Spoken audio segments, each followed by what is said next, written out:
자, 일단은 그 새만금. 자, 새만금은요, 전 지역이 다 관광 상품이다라고 생각을 하셔도 과언이 아니죠? 맞죠? 그렇잖아요.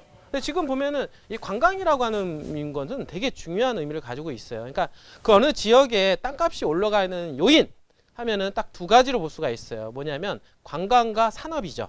예를 들어서 예전에 그 정동진 아시잖아요. 정동진 하면 모래시계로 유명하죠? 모래시계로 유명한데 그 멀리 있던 정동진이 땅값이 100배가 올랐습니다. 왜 올랐을까요? 사람들이 많이 왔으니까 올랐죠. 사람들이 많이 놀러 오니까 거기다 장사하니까 어떻습니까? 장사가 잘 되거든요. 장사가 잘 되니까 어떻습니까? 집들이 하나씩 들어오고 상가가 하나씩 들어오다 보니까 땅값 올라간 거 아니에요? 그러니까 예전에 뭐 옛날에 쳐다보지도 않았던 곳인데 그 모래시계 방영 하나로 인해서 관광이 많이 유입이 됐죠. 그러면서 사람 유동성이 많아지면서 당연히 땅값이 심지어 4년 동안 100배가 올랐다. 이분들이 엄청난 역사를 했던 그런 기억이 나는데, 그것처럼 관광은 바로 엄청난 유동인구를 발생을 한다라고 하는 거고요. 그러한 유동인구는 그 주변 일대에 엄청나게 돈을 많이 쓰겠다라고 하는 거죠. 그러므로 해서 지역 경제가 살아나고 그러므로 해서 집가에도 상당히 영향을 미친다라고 하는 부분과, 그리고 이제 두 번째로는 산업이잖아요. 산업은 뭡니까? 기업들 유치잖아요. 기업들이 당연히 많이 들어오게 되면 어떻습니까? 상주 인구가 늘어납니다. 상주 인구가. 왜냐하면 기업들이 일단은 들어오면 당연히 일자리가 만들어지잖아요. 일자리가 만들어지니까 어떻습니까? 당연히 일자리가 늘어나니까 거주 인구가 늘어날 거 아닙니까? 거주 인구가 늘어나는데 어떻습니까? 부부가 같이 오거나 또는 뭐 자녀들하고 같이 오니까 일자리가 한 10개가 늘어나면 인구가 한 20명이 늘어나는 거죠. 이해가 되시나요? 이런 식으로. 그러니까 일자리가 예를 들어서 뭐 10만 개가 늘어난다.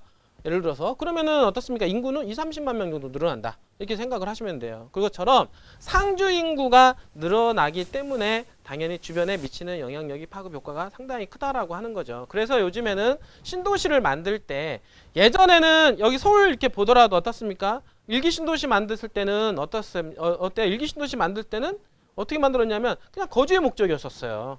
그쵸? 거주의 목적 어떻게 하냐면 도심권으로 일을 해야 되는데 도심권 안에 집값이 비싸니까 좀 외곽으로 해서 집을 지었죠. 그래서 외곽으로 집을 지은 게 어떻습니까? 출퇴근할 수 있는, 용이할 수 있는 거리에다가 집을 지어놓고 거기서 살고 또 안에 들어와서 일을 해라, 이런 차원에서 일기 신도시가 만들어진 거잖아요. 그러나 이제 이기 신도시 만들어질 때는 어떻습니까? 더 외곽으로 간 거예요. 왜냐하면 일기 신도시 안쪽으로는 땅이 없으니까 좀 더 외곽으로 해서 집을 지었는데, 외곽에서 집을 짓다 보니까 어떻습니까? 도심권으로 들어오기 힘들잖아요. 서울 도심권으로. 맞죠?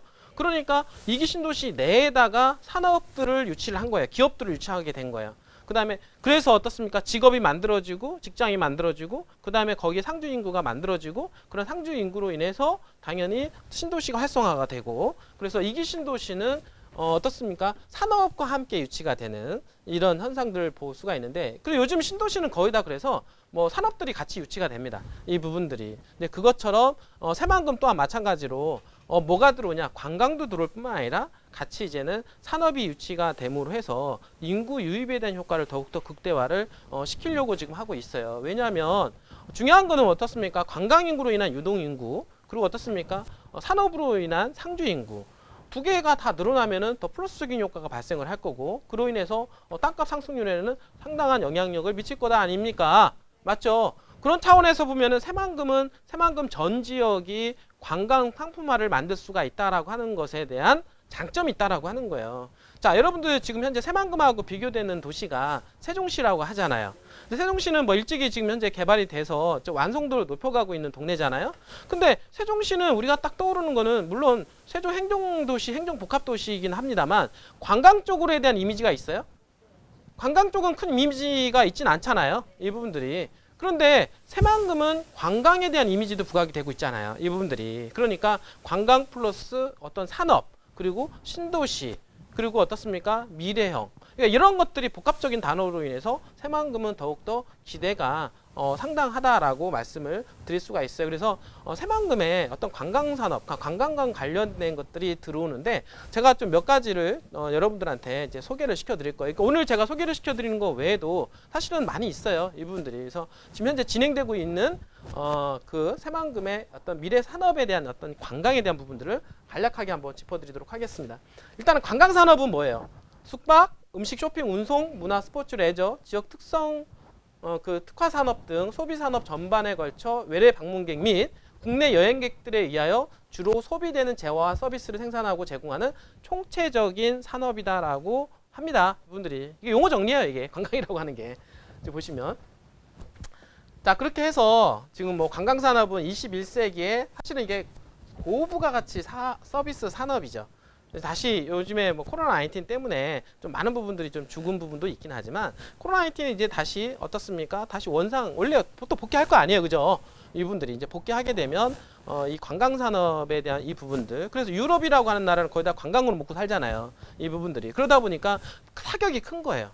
지금 유럽이 지금 엄청난 타격이 큰 이유가 뭐냐면 이게 코로나 19 이후로 인해서 많은 사람이 갈 수가 없잖아요. 모든 관광산업이 주류인데 관광산업에서 폐허가 되다 보니까 당연히 경제가 완전히 폭삭 망하는 거죠. 이분들이. 그나마 우리나라는 어떻습니까? 이 경제가 수출 이런 거를 먹고 살았잖아요. 그래도 어떻습니까? 수출, 상품, 재화 이런 것들은 계속 쓰잖아요. 사람들은. 쓰기 때문에 그래도 우리나라는 선방을 했다라고 여러분들 보셔야 됩니다. 그래서 OECD 국가 중에서 그래도 가장 선방한 국가 우리나라 아니겠습니까? 왜 우리나라는 그래도 기업 활동이 계속해서 유지가 되는 나라이기 때문에 가능하다라고 볼 수가 있죠. 이분들이. 하지만 이런 고부가가치 산업인 관광 산업은 뺄 수는 없다. 이분들이. 이제 코로나 19이 이제 지나고 나면 또다시 이 관광 산업에 대한 기대감이 더욱더 불러일으킬 텐데 바로 새만금은 이 관광 산업의 메카다라고 말씀을 드려도 과언이 아니다라고 하는 것이고요. 이렇게 뭐 서비스 산업뿐만 아니라 이렇게 되면 일자리까지도 많이 창출이 됩니다. 그래서 경제적인 파급 효과가 상당히 높다라고 여러분들 이해를 하시면 될 것 같아요. 그래서 지금 새만금에 지금 현재 추진되고 있는 관광 산업 중에 하나가 첫 번째는 국내 최장 해상 케이블카가 설치가 됩니다. 지금 현재 설치가 되는데 보면 새만금에 보면 신시도가 있고 문효도가 있거든요. 그러니까 신시도와 문효도를 연결을 하는데 한 4.8km 정도 되고 편도 한 17분 정도 소요가 된다라고 합니다. 이해가 되시죠? 그래서 2024년 완공 예정이고 호텔 리조트 등과 연계해서 3개월간 20만 명 유치, 새만금 연간 120만 명의 관광객을 유치할 것으로 기대가 된다. 예전에 혹시 그 춘천할 때 춘천 레고랜드 기억나시나요? 레고랜드가 들어옴으로 해서 관광객이 어떻습니까? 200만 유치가 계획이었잖아요. 그 레고랜드 하나로. 근데 지금 이거는 이 케이블카 하나로 어떻습니까? 120만 명 정도 관광객을 유치할 것으로 기대가 된다라고 하는 거죠. 대단하지 않습니까? 그러니까 이건 케이블카 하나만이에요. 케이블카 하나만으로도. 그분들이. 그래서 여기 뭐 사업 일정에 대한 걸 보면 2024년도 6월 달에 완공할 목표로 달리고 있다라고 하는 것이고요. 지금 보면은 두 번째는 국립 새만금 간척 박물관이 8월 13일 날 본공사에 착수하게 되었죠. 이분들이. 지금 보시면 여기가 지금 새만금 이제 방조제 여러분들 홍보관 있잖아요. 새만금 홍보관 부안 변산 있잖아요.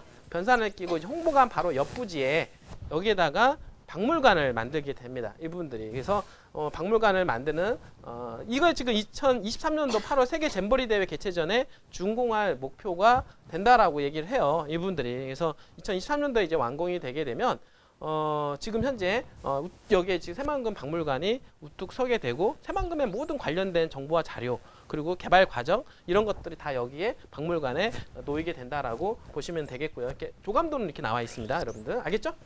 그다음 세 번째 보면은 이제 고급 리조트가 들어오는데 방금 전에 얘기했던 대로 홍보관 어디예요? 홍보관 있잖아요. 여기에 박물관 들어온다고 얘기했죠? 그 박물관 바로 옆자리에 보면 사업 대상 부지가 있어요. 이분들이. 그래서 이 대상 부지에는 뭐가 들어오냐면 명소와 사업 용지 관광 개발이 이루어지게 되는데 2021년도 5월 달에 착공을 하게 됩니다. 고급 리조트, 그다음에 VR 리조트 해 가지고 3D 영상 뭐 이런 것도 많이 지금 나오게 되는데 문제는 여기서 나오는 이게 고용 효과가 한 884명 정도의 고용과 1614억 원의 지역경제 파급 효과뿐만 아니라 20년간 운영을 했을 경우에 13,577명의 고용 효과와 지역 효과는 한 1조 원이 넘어간다고 합니다. 자, 요거 하나를 운용을 함으로 해서 엄청난 경제적 파급 효과가 있다라고 하는 것이죠. 이해가 되시죠? 그래서 그 들어가는 거 보면 시설 들어가는 것은 리조트 호텔 160실, 가족 호텔 180실, VR 테마파크, 전시 컨벤션 센터, 스타트업 파크, 그다음에 스트리트몰, 전망 레스토랑, 주차장 등 관련 산업들이 이제 들어간다라고 말씀을 좀 드릴 수가 있네요. 자, 그리고 이제는 네 번째 보게 되면 국제적인 승마 관광단지로 조성이 되죠. 이분들이 승마, 말 여기 하면 이제 제주도하고 관련 있잖아요. 이 부분들이 관련이 있는데 지금 이 넓은 부지에 지금 승마 관광단지를 만들겠다라고 하는 그런 계획을 가지고 있고 그 다음에 1단계, 2단계, 3단계에 거쳐서 마지막 여가형 승마형 승마장까지 조성할 것으로 현재 새만금 기본 계획에는 포함이 되어 있다. 농생명용지에 포함이 되어 있다라고 말씀을 좀 드릴 수가 있겠어요. 그렇게 해서 승마와 그다음에 요트 여기 보면 승마와 그리고 요트 그리고 이제 영화 산업까지 전반에 걸쳐서 새만금의 어떻습니까 산업을 유치하려고 하고 있는데 여기서 이제 첫 이니셜을 딴 게 HYM이거든요. 그래서 만들어진 게 힘 프로젝트예요. 힘 프로젝트. HYM 있잖아요. 그래서 이 힘 프로젝트가 들어오게 되면 새만금에 가보면은 막 말 타고 영화 찍고 요트 있잖아요. 타고 막 이런 것들이 어떤 산업 전반적으로 미치는 것들이 엄청날 것이다라고 보시면 되고 사실 뭐 승마 타시는 분들 어느 정도 소득이 보장이 돼야 가지 않나요? 말 타시는 분 아직도 그렇습니다. 그리고 뭐 요트 타시는 분들 어때요? 이것도 마찬가지로 그죠? 어느 정도 소득이 보장되는 그런 그리고 영화 같은 영화 산업들 앞으로는 있잖아요. 헐리우드에서 우리나라에 와서 여기서 영화를 많이 찍을 것 같다는 생각을 해요.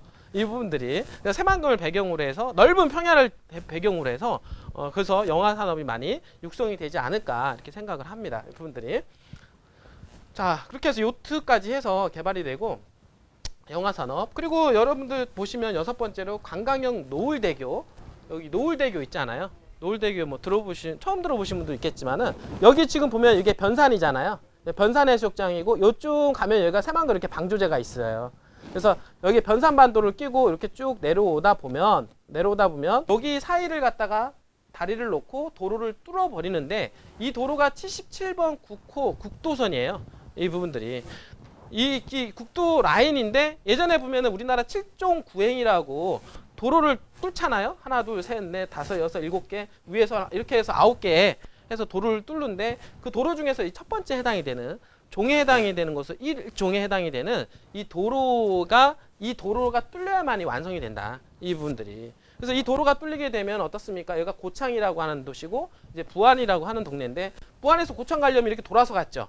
돌아서 갔던 부분들을 다리를 놓게 되면은 고창과 연계해서 관광 산업을 육성시킬 수가 있다라고 해서 고창과 지금 부안에서는 지금 현재 적극적으로 현재 진행을 하고 있다라고 보시면 될 것 같습니다. 그렇게 되면 어쨌든 뭐 신항만과 국제공항과 뭐 여러 가지 뭐 중국 관광객 천만시대 대중국 교류의 핵심 관광 산업으로 충분한 경쟁력이 있다라고 하네요. 이 부분들이. 자 이렇게 되고 그다음에 새만금 국립수목원도 개발을 하죠. 제가 보기에는 이 국립수목원은 어떻습니까? 지금 보니까 1530억 정도 투자하는데 축구장이 한 211배 정도 지금 엄청난 대규모로 지금 개발이 되고 전국에서는 4번째로 조성되는 대형 국립수목원이 개발이 된다라고 보시면 되죠. 사실 이런 것들이 들어오는 이유는 향후에 인구 유입을 고려해서 이렇게 들어오지 않겠습니까? 그죠? 이런 부분들이 하나씩 그림을 그려 나가는 거예요. 자 그리고 또 하나 지금 진행되는 거는 신시 야미지구 그러니까 신시도하고 야미도 현재 그 매립된 공간이 있어요. 매립된 그 공간에 어떻습니까? 관광 레저용지에 지금 현재 개발을 이제 추진을 하고 있는데 사업명을 보게 되면 새만금 신시 야미지 관광 레저용지 개발 사업이다라고 보시면 되고 여도 면적이 한 3분의 2 정도 현재 개발되고 이게 지금 들어오는 거는 이제 숙박시설과 레저시설, 상업시설, 주거시설, 이제 공공시설 이렇게 들어오게 되는데 그 중에서 지금 보면 숙박시설 있잖아요.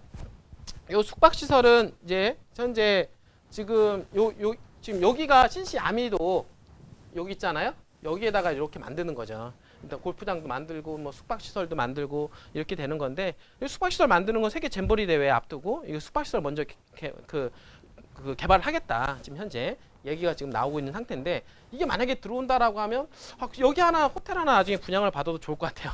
여러분들이. 자 그렇게 해서 제가 여기 말씀을 드리는 건 현재 진행되고 있는 어떤 관광 어떤 레저 분야 현재 말씀을 드렸는데 이거 말고도요. 그러니까 민간인들이 지금 하고 있는 것들이 개발 계획이 되게 많다라고 얘기를 해요. 이런 부분들이. 그리고 또 하나는 뭐냐면 지금 현재 재생에너지로 유명한 태양광 산업 있잖아요. 태양광 패널들이 들어올 거 아니에요.